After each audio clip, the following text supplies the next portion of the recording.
Olá, nós somos da Liga de Dermatologia e hoje a Gabriela vai falar sobre hanseníase. Olá, gente, tudo bem? Então, começando, a hanseníase é uma doença muito legal de falar, porque ela é uma doença muito prevalente ainda nos dias de hoje, então a gente vai falar um pouquinho sobre ela. As primeiras descrições escritas da hanseníase foram há muito tempo atrás, cerca de 600 anos antes de Cristo, então é uma doença muito antiga e é por isso que até hoje tem muito ainda estigma social em cima dela. Porque antigamente ela era vista como uma maldição divina ou um castigo moral. Porque como ela dá, assim, acomete muito a pele, ela dava muitas feridas e as pessoas viam aquilo como algo divino mesmo. Então, é algo que causava muito temor na sociedade.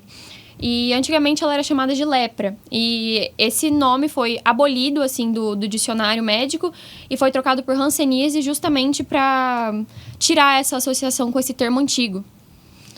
Então, tá. A etiologia, ela é de bactéria, é uma doença bacteriana.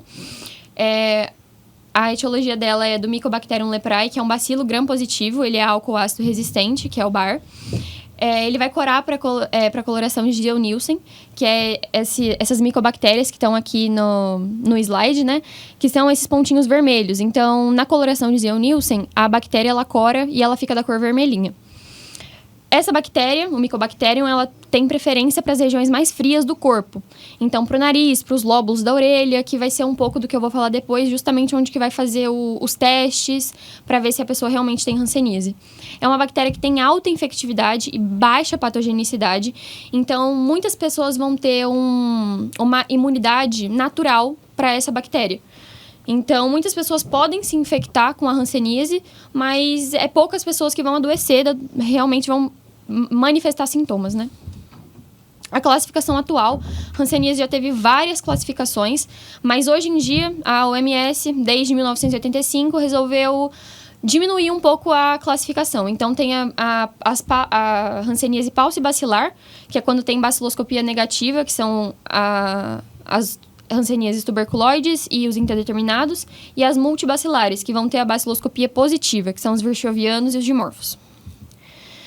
As manifestações clínicas, primeiro de tudo, vão ser as lesões neurais, que esse Mycobacterium, essa bactéria, ele tem tropismo natural pelos nervos periféricos, então vai ter uma perda progressiva da sensibilidade. E vai acontecer meio que numa ordem, né? Primeiro a pessoa vai ter perda da sensibilidade térmica, depois da dolorosa e depois da tátil. Então vai avançar a um espessamento, dor desses nervos e o sinal de Tinel, que é quando a pessoa vai ter choque à percussão do nervo. Então você encosta no nervo da pessoa, às vezes faz um apertozinho e ela sente tipo um choque. Essas lesões nervosas, né, elas podem causar várias alterações na pele, sensitivas, motoras e autonômicas. Vão ter várias manchas, que eu vou falar um pouquinho na frente, que vai ter perda da sudorese, vascularização, vão ter paresias, paralisias, atrofias e muitas deformidades podem ter também. Aqui falando um pouquinho dos comprometimentos específicos, vai ter comprometimento cefálico, que principalmente nervo trigêmeo e nervo facial. Vai ter alteração nos membros superiores, que vai ser no nervo, principalmente no ulnar e no radial. No ulnar, ele vai causar essa garra ulnar, que é essa da foto que eu estou mostrando, que é quando a mão fica um pouco enrijecida. Vai ter a anestesia do quarto e quinto dedos, justamente os dedos que o nervo ulnar vai acometer. O radial vai ter esse sinal de mão caída, que é uma paralisia extensora. Os membros inferiores vai ter principalmente acometimento do nervo fibular, que é o do pé caído, e o nervo tibial posterior, que são esses dedos em garra que estão aí na foto. Agora começando, né, as lesões cutâneas, que são as mais características da doença, que primeiro vai começar pela hanseníase indeterminada, que quase sempre vai ser a primeira manifestação da doença. E ela vai ser caracterizada por máculas, principalmente hipocrômicas, igual tá aí na foto do menininho, que tem essa mancha mais clara do que o tom de pele normalmente dele, que vão ter esses limites nítidos ou imprecisos, isso vai depender. Vai ter distúrbio muito de sensibilidade, então, geralmente a gente fala que é uma mácula, hipocrômica e com perda de sensibilidade. Vai ser uma mácula seca também, a pessoa pode ter... ela não vai ter sudorese ali. Pode ter também a hanseníase tuberculoide, que é um outro pilar da hanseníase, que é paucibacilar também. pode ter lesões cutâneas com essas placas bem delimitadas, de cor rosa, então já é um pouco diferente da indeterminada, porque essas máculas, geralmente essas placas, elas vão ter coloração, geralmente vão ser eritematosas, podem ter contornos regulares ou irregulares, elas geralmente são únicas, ou se tiver mais de uma, geralmente vão ser em pequeno número. Tem a hanseníase tuberculoide também, que vai ter o comprometimento... eu já estava falando, perdão. Comprometimento neural, que é intenso, precoce e assimétrico. Pode ter comprometimento neural isolado, porque primariamente a hanseníase vai afetar o sistema nervoso. Pode ter essas lesões em raquete, que são esses pequenos nervos espessados saindo das placas, igual tá na foto. E a baciloscopia geralmente é negativa, né? É bálcio bacilar. Agora entrando na hanseníase virchoviana, que é uma dos subtipos de hanseníase mais graves, né? Porque vai ter uma alta carga bacilar, já é um subtipo multibacilar. E ela geralmente vai aparecer quando a pessoa tem uma imunidade celular diminuída. Então, geralmente imunossuprimidos. Primeiro, as manifestações cutâneas iniciais vão ser múltiplas máculas eritematosas, geralmente mal definidas. Essas pápulas, nódulos, placas e essas lesões disseminadas e simétricas. Então, como está aí na foto, geralmente é mais grave, né? Pode ter essa face leonina, que é essa infiltração. Isso acontece porque o Mycobacterium, ele vai realmente se infiltrar na face dessa pessoa e vai causar essa face leonina, né, que é característica. Essa madarose, que é a perda dos pelos, então a pessoa pode ter perda da sobrancelha, perda dos cílios, ela fica realmente sem pelo. E pode ter infiltração também do Mycobacterium nos lóbulos das orelhas, porque, como eu falei, ele é uma micobactéria que ela tem mais preferência a regiões mais frias, né? Pode ter também neuropatia, que vai ter essa anestesia em bota ou em luva, então a pessoa vai perder a sensibilidade na mão e nos pés, como se ela estivesse realmente com uma luva ou com uma bota. Vai ter espessamento dos nervos periféricos, alterações neuropáticas e as manifestações oculares, que também são, infelizmente, comuns de dar na virchoviana, que é o logoftalmo, que a pessoa vai ter dificuldade de fechar os olhos, vai ter anestesia da córnea e da conjuntiva e vai ter envolvimento dos nervos trigeminal e facial, que é justamente por isso que vai dar essa manifestação do logoftalmo e da anestesia, né? Uma variante rara, mas muito grave da hanseníase virchoviana é a lepra de Lúcio, que vai ter uma infiltração difusa, um eritema muito intenso e uma alopécia, né? A pessoa vai perder todos os pelos. E geralmente não tem pápula, não tem nódulo, mas o índice baciloscópio é muito alto e vai ter um comprometimento visceral frequente. Então, a hanseníase que estava ali alojada na parte cutânea, né? Ela pode ter um acometimento visceral muito grave, né? E vai ter o fenômeno de Lúcio, que é uma reação rara dentro da hanseníase virchoviana também, que é muito grave. Muitos pacientes que vão entrar nesse fenômeno de Lúcio, eles vão evoluir para sepse e para morte. Muitos poucos conseguem sair disso, que vai ser caracterizado por essa imagem que está aí, que é uma coisa bem complicada de ver. É uma vasculite, né? Muita necrose.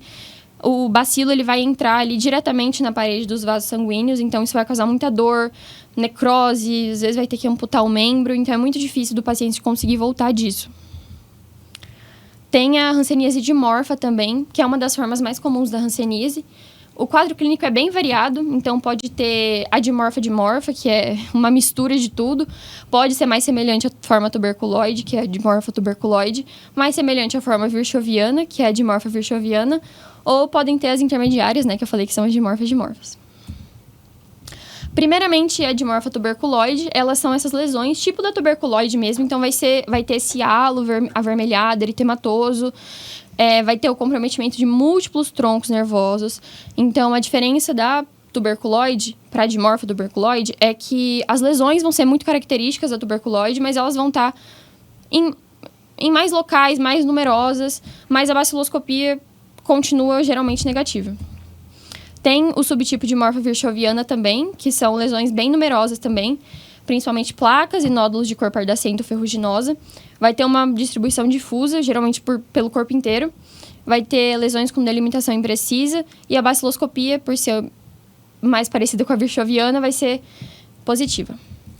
E vai ter a dimorfa, que é uma mistura de tudo, que vão ser essas lesões com esse aspecto em alvo, anulares, e elas podem confluir. Então, uma lesão pode ficar muito próxima da outra e podem virar meio que uma coisa só. Vão ter essa área central hipocrômica, ou normal. A borda interna vai ser bem delimitada e a externa vai ser espessada. O diagnóstico pode ser feito por vários testes. O primeiro e mais comum e mais simples de ser feito é a pesquisa de sensibilidade, que a gente pode pesquisar principalmente nas máculas hipocrômicas que as pessoas têm, que a gente pode pesquisar a térmica, a dolorosa e a tátil. A térmica, geralmente com água quente ou fria, para ver se a pessoa relata sentir algum tipo de diferença. A dolorosa com uma agulha, então a gente pode pegar uma agulha que tem uma ponta redonda e uma ponta que seja mais... que espeta, né? E a gente pode colocar numa lesão que a gente julga que é característica de hanseníase e ver se a pessoa consegue sentir ou sente diferença. E tem a tátil, né? Que é uma algodão na pele suspeita e um algodão na pele normal. Então, a pessoa tem ali a mácula, você coloca o algodão, passa um pouco na mácula da pessoa e depois numa pele que você considera que esteja normal e vê se a pessoa sente ou não sente. Tem o teste da estamina também, que também é melhor em lesões acrômicas ou hipocrômicas, que você vai colocar uma gotinha de estamina com uma picada e se não tiver uma reação, né, não tiver uma reação imunológica, isso vai indicar que a pessoa tem uma lesão precoce do nervo cutâneo. Então, se tiver, já é um ponto mais positivo, né, se tiver essa reação. Tem a reação de Mitsuda, que ela vai ser uma reação que vai avaliar a imunidade celular específica. É uma reação precoce, tem 48 a 72 horas. E tem a reação tardia, que é de 28 a 30 dias. A baciloscopia, que é essencial nas formas multibacilares. A gente tinha visto que tem 2 tipos de forma que podem ser multibacilares, que são a virchoviana e a dimorfa. Então, a baciloscopia vai ser muito importante para identificar principalmente essas formas. E as outras também, se vier negativa, você pode esperar que seja uma tuberculoide ou uma indeterminada.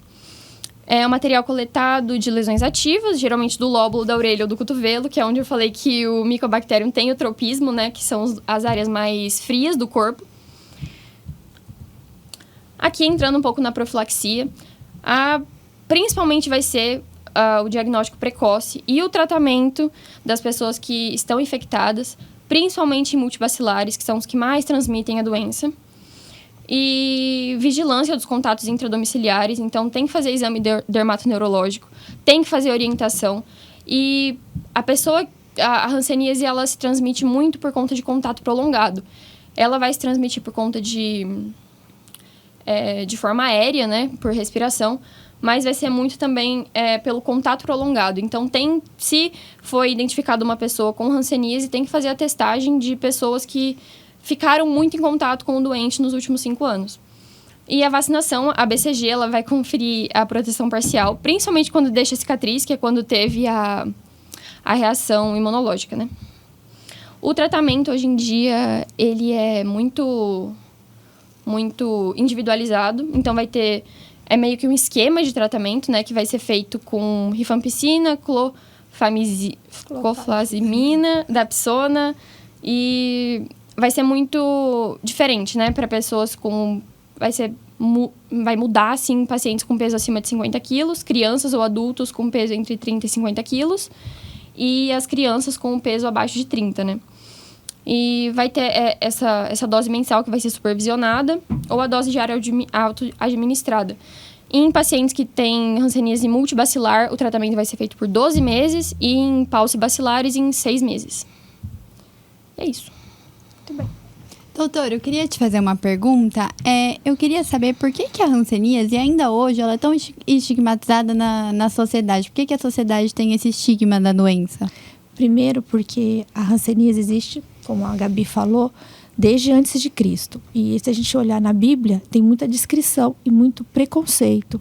Como só começou a ter tratamento no século passado, então essas pessoas não tinham tratamento, então elas eram isoladas. Então as pessoas que tinham hanseníase, na época de Cristo, elas tinham que andar com um sino no pescoço, por onde elas passavam as pessoas iam se afastando dela. Então, e essas pessoas, conforme vai perdendo a sensibilidade, ia caindo o dedo, pé, mão, iam ficando batendo sem sensibilidade nenhuma, então eles iam ficando mutilados. Então, era um aspecto muito ruim da doença. E como só começou a ter tratamento há pouco tempo, essas pessoas ficavam isoladas. Então, eu conheci pacientes ainda que moraram em leprosários. Tá? Então, tinha uma amiga que o avô chegou a morar no leprosário, passou 20 anos morando num leprosário. Então, as pessoas eram retiradas da sua família e colocadas para morar sozinhas, isoladas da família delas, até começar a ter o tratamento. Então, já faz muitos anos que a gente tem tratamento e tem cura para a hanseníase. Mas ela ainda é muito estigmatizada por isso. Então, por isso também procurou mudar o nome, parar de falar lepra, para as pessoas diminuírem um pouco esse preconceito. E ainda existe muito no Brasil. Então, a gente tem que realmente fazer busca ativa. Qualquer paciente com uma lesão de pele, com alteração da sensibilidade, é hanseníase até que você prove o contrário. Tem que tratar e tem que procurar os casos na família.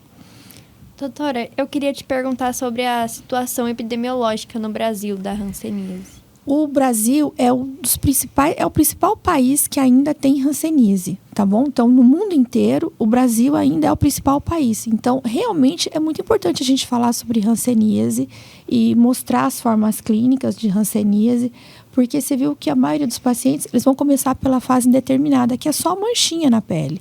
Então, qualquer paciente com manchinha que tem alguma alteração da sensibilidade precisa realmente procurar um dermatologista, procurar um médico para fazer exame. Então, ainda é registrado muita hanseníase no Brasil.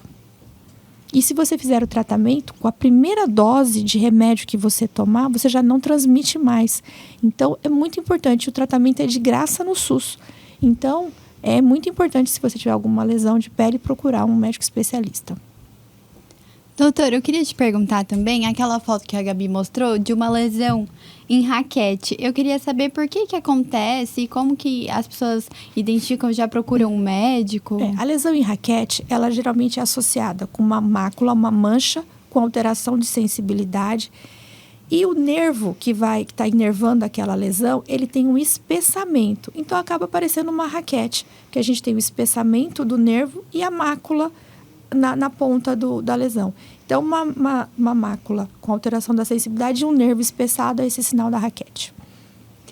Doutora, eu queria saber o porquê dessas deformidades que a hanseníase causa. Como o Mycobacterium leprae, ele tem neurotropismo, ele tem uma afinidade por acometer mais o sistema nervoso, ele causa uma inflamação no nervo. Então, dos nervos mais acometidos que a gente tem, que é o unário, o fibular, ele vai causando um espessamento e lesão do nervo. Conforme a gente vai tendo lesão do nervo, a gente vai tendo as deformidades características da lesão, da hanseníase. Por isso que a gente tem que ter a busca ativa desses casos. Quanto mais cedo a gente tratar, vai diminuir as incapacidades que esse paciente vai ter, porque depois que tem uma mão em garra, não tem mais jeito de consertar. Então, imagina uma pessoa que não consegue mais trabalhar, né? Se for um dentista, um cirurgião, uma pessoa que trabalha com as mãos, como é que ela, um digitador, como é que ele vai trabalhar com a mão depois com deformidade? Eu também tenho dúvida na fascies leonina. Por que tem essa fascies? E é, muito característico, assim, se você vê uma pessoa com hanseníase e você já fala, pela aparência, você já suspeita que possa ser pela fascies? A fascies leonina, ela é caracterizada, primeiro que ela é uma característica da hanseníase virchoviana, que é o polo com maior quantidade de bacilos, né? Então, ela é o polo mais exuberante, né? Que tem mais bacilos, que já está todo infiltrada a pele. Então, a pele fica infiltrada. Com isso, cai a sobrancelha e pode cair o supercílio, mas não cai o cabelo. Por isso que chama fascies leonina, porque aqui na frente fica lisinho, sem pelo nenhum, meio gordinho, né? Infiltrado, então fica grosso aqui em cima, por espessamento, por acometimento de nervo, então cai todos os pelos, mas não cai o cabelo. Inclusive, o cabelo até cresce mais, né? Fica cabeludo, às vezes, as pessoas. Então, dá essa fascies leonina. É por infiltração do bacilo na pele. Entendi. Eu queria perguntar também se a hanseníase tem algum tipo de reação.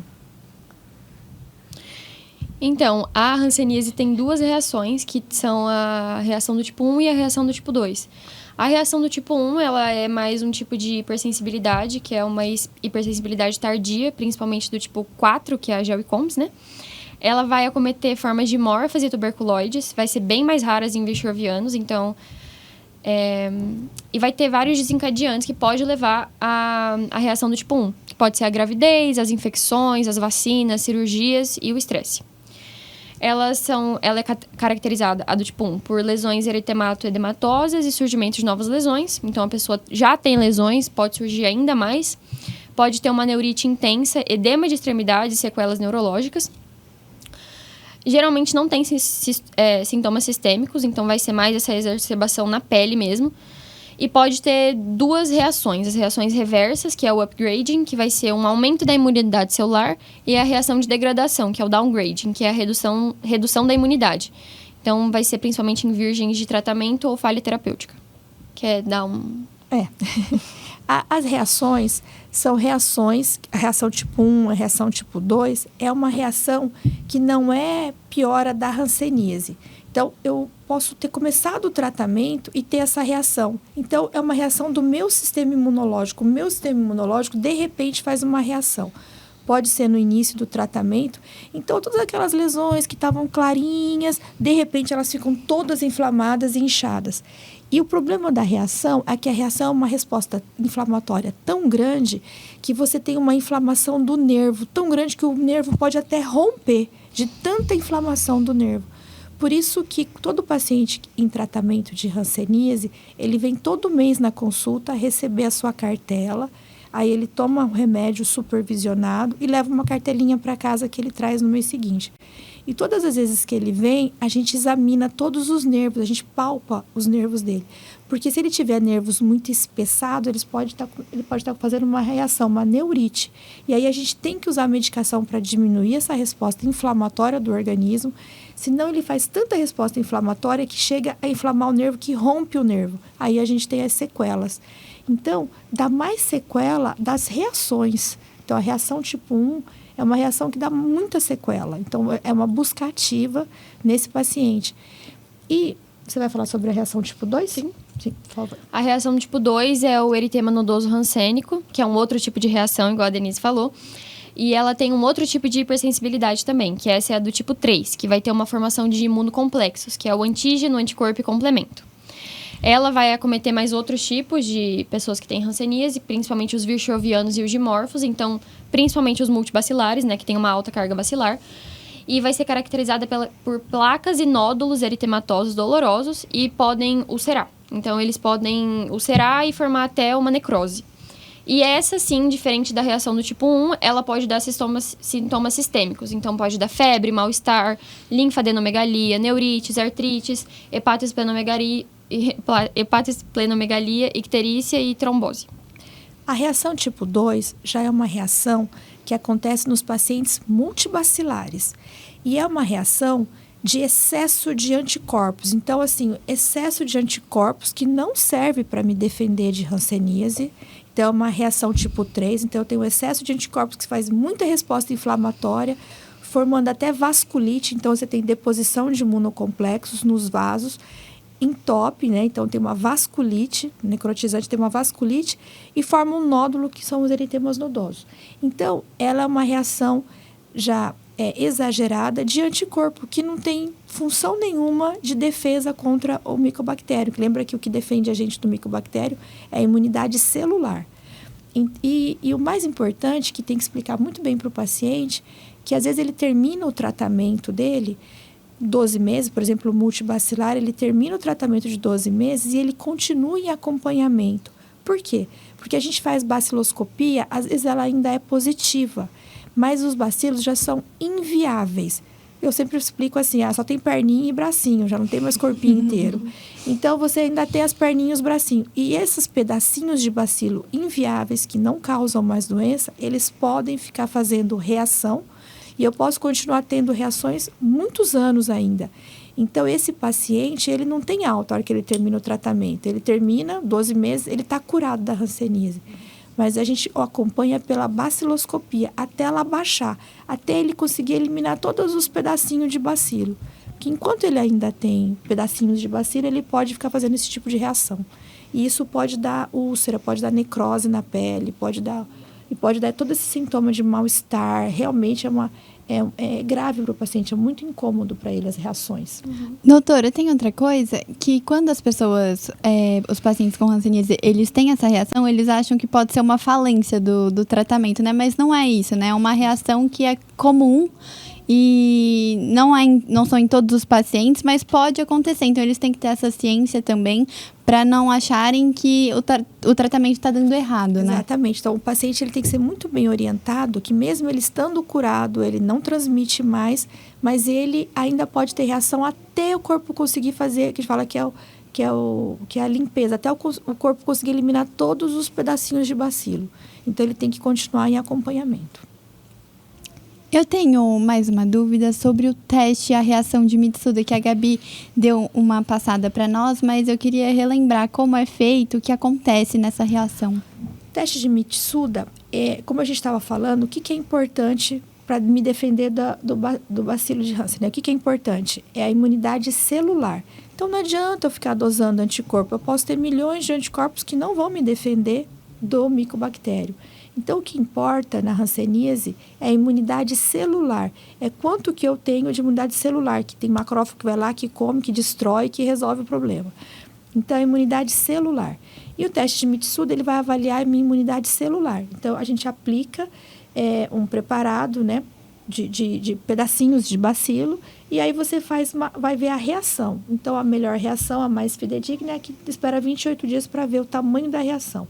E aí, depois você vai medir o diâmetro dessa reação. Se deu meio centímetro, 1 centímetro, a gente vai medir. E aí você vai falar se é Mitsuda positivo ou não. Então, quando que a gente vai encontrar Mitsuda positivo? Principalmente em que tipo de paciente? Nos multi. Em quem que eu vou achar um bom teste de Mitsuda positivo? Deixa eu ver. Não. No paciente pulse. que tem boa reação. No celular. paciente, no pulse vacilar, Então, que ele pode ter a reação negativa porque a imunidade dele está mais forte e no indeterminado principalmente, né? Então eu vou ter Mitsuda positivo em quem? Nos pacientes indeterminado e tuberculoide, principalmente eu vou ter Mitsuda positivo. No virchoviano eu vou ter... Porque a imunidade porque a dele imunidade é pior. celular dele é ruim, tá? Então a gente vai Quanto ter mais Mitsuda imunidade. positivo nos que tem melhor imunidade celular, tá bom? Obrigada. Doutora, eu queria perguntar sobre o tratamento a nível SUS, se é ofertado. Como eu já disse, tem tratamento totalmente gratuito no SUS e funciona maravilhosamente bem o atendimento ao paciente com hanseníase, tá? Então, qualquer médico que tenha a suspeita de hanseníase, que encaminhe para o ambulatório de hanseníase, o paciente vai ser muito bem atendido. Então, existe uma equipe, existe um médico responsável, mas principalmente existe uma equipe de enfermagem muito preparada para atender esse paciente. Então, elas já são atentas a examinar o pé desses pacientes, como a gente examina a sensibilidade da córnea, com um fio normalmente se usa fio dental. Então, um fiozinho de fio dental, que é uma coisa limpinha, descartável, você encosta na corda. Se for encostar e ele piscar, né, tem um bom reflexo. Ou então, para a gente ver se não está tendo sensibilidade. Então, vai testar, vai ver os nervos. Então, eles costumam ter um bom atendimento a esse paciente. E é de graça no SUS. Todo paciente agora foi unificado o tratamento. Antes, o pulse bacilar só tomava uma droga todo dia e o multibacilar tomava as 3 drogas. Hoje em dia, todos tomam a mesma droga, a mesma cartela. Só que o pulse bacilar, pouco bacilo, toma 6 meses. E multibacilar toma 12 meses. Então, essa é a média de uso. Mas são as mesmas drogas e com um excelente resultado. Mais alguma coisa? Acho que é só, né? Acho que só isso. Muito obrigada, queria agradecer a todas. Muito obrigada e até a próxima. Muito bem.